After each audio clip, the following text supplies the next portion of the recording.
What's the history of backward sled? Well, walking backward was passed on from generation to generation in Asia to prevent arthritis in elderly. Then, Louis Simmons, most successful powerlifting coach ever, observed powerlifters in Finland with really strong legs, and they credited it to dragging trees as their day job in the forestry industry. So Louis brought forward and backward sledding into exercise. Derek and I became obsessed with going backward. I used the backward to get off painkillers for my knees. Modern research has shown that for the knee, if you have pain, forward activity doesn't shift you into position the way backward does. So if you go forward, the muscles don't engage the same as someone who doesn't have knee pain if you have knee pain. But if you go backward, all of a sudden, you can get that shift to angles that protect the knee more. And so now the more you work, the more protected you make the knee. Yeah. We're out of breath from doing it. I'll hop back on there. Yeah, but it's incredible, man. I never was able to engage the muscles of my legs until I started really going backwards. Like, as you can see, Ben right now, you can see his muscles really protruding and engaging as he go backwards. And you going forward, you just don't get that same amount of stimulus on that VMO and those quads. But you need those for jump. When you're going forward, you need those muscles to engage. So going backwards allows those muscles to really strengthen and build and get prepared for going forward. So backwards has been like a lifesaver to me. Sleds, now we got the backwards treadmill.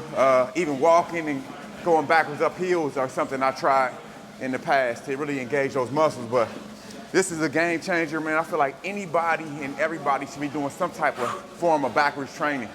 But yeah, man, shout out to Ben, man, put me on game and saving my knees, man. I'm still out here 45, out here, you know what I mean, trying to go to work. 45. Derek's 45.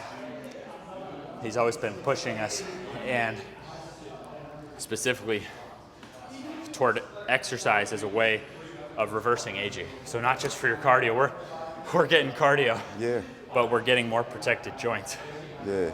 If you look at it when you step backward, your knee is over your toes. So this is the lowest level of knees over toes training, is just walking backward.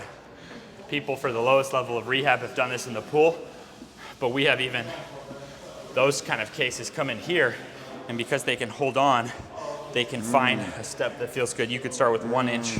Like, there's no such thing as too little ability. This whole thing works on finding your pain-free ability and then gradually working that. So it's compared to a system where you're told no knees over toe. The knee can't go over the toe. Only the modern research on that position shows actually the more ability you have in that position, the less knee injury, the more the knee heals itself. But the solution isn't to work through pain. So notice the weight isn't coming here. With a sled or resisted treadmill, here we can hop on the sled. Yeah. The weight, whew, I'm still burning from that. The weight's not bearing down on you. So with this, the weight is there. So now I'm strengthening from the ground up. Even my foot is getting stronger. I think this is underrated for the foot, the Achilles. So you could load this heavier, and that would still be a good exercise. But when we talk about backward walking, I'm trying to still keep that posture where the toe can go behind the knee. And that's what that reverse treadmill, the whole purpose is just making this accessible to anybody, anywhere. That's my purpose with the knee ability system, is seeing all the things that have worked for the knees and making it accessible. So sled, awesome. But as I was saying, for rehab purposes on the backward treadmill, you can balance yourself and hold on. So for some people, this is kind of tough even to balance their own body. But it is fundamentally safer because this weight is not bearing down on you. So yeah, we've been obsessed with the sleds. Yeah. And I've been obsessed with the strength aspect of it, because I get a lot of imbalances when I squat or when I do certain things when the load is on my back.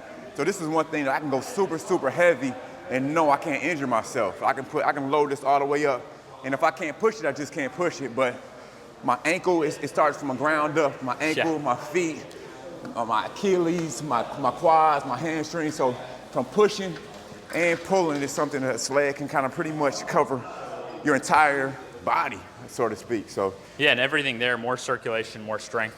Yeah. Even if you want to squat a truckload, like Dawson, powerlifter, who Yeah. uses ATG to support his powerlifting. It doesn't matter if you're trying to just be able to run forever. Like my mom wants to be able to run forever. Yeah. She'll be 70. It's crazy. And she runs. Her next birthday, she'll be turning 70. Wow. And she can run, but the sled is her primary exercise.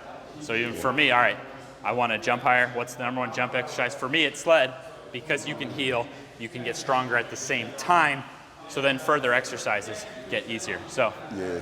sorry we were out of breath. I was out of breath in this video, Nah, but I like to really live demo stuff. Nah, that's real, And Derek man. and I were having fun on there. You can go slow pace, you can go faster, Yeah. just like how exercises have variety. But hopefully this helps you see the history of backward walking itself, and then that coming from Asia as something that people can do for longevity, then connecting the dots actually from powerlifting and Louis Simmons' brilliant mind noticing how sledding can be a foundational exercise. So I think it's the most important human exercise there is. If you want to be able to go like this forever, be good enough in this position. The better you are backward, the more protected you are forward for those pursuits in life. If you want to climb up the mountain, be able to go down the mountain. Yeah. So it's pretty That's cool science, stuff man. from Eastern philosophy dating thousands of years, being passed down verbally within families to each other, all the way to now modern science and testing, and it backs up either way. So Yeah. we'll keep going on this workout. See ya. Holla.